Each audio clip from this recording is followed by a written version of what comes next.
রাত ১২টার পর সবাই মিলে দিদিভাইয়ের জন্মদিন সেলিব্রেশন করব, তার জন্য এখানে ডেকোরেশন করছি।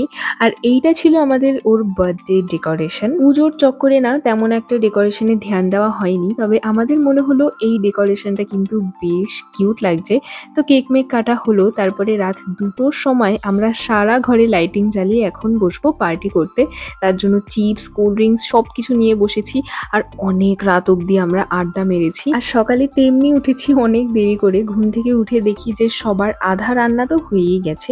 তো আজকে আমাদের নবমী আর ওর বার্থডে স্পেশাল লাঞ্চে ছিল পোলাও আর চিকেন চাপ।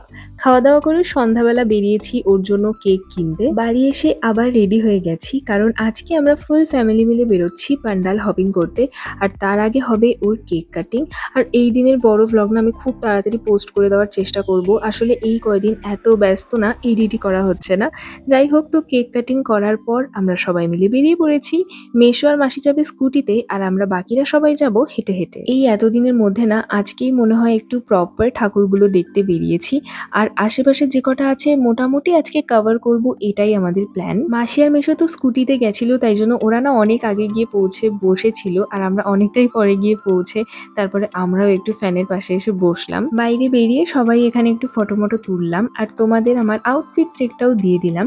তোমরা হয়তো এতদিন আমার নবমী আউটফিট দেখেই নিয়েছো। এইবার না আমার অনেক জায়গা ঠাকুরই বেশ সুন্দর লাগলো, মানে ইউনিক মতো লাগলো। তো ব্যাস, আমাদের নবমী তো এইভাবেই কাটলো। তোমরা তোমাদের নবমী কেমন কাটিয়েছো আমাকে কমেন্টে অবশ্যই জানিও। এখন তাহলে আসি, দেখা হচ্ছে তোমাদের সঙ্গে পরের মিনি ব্লগে।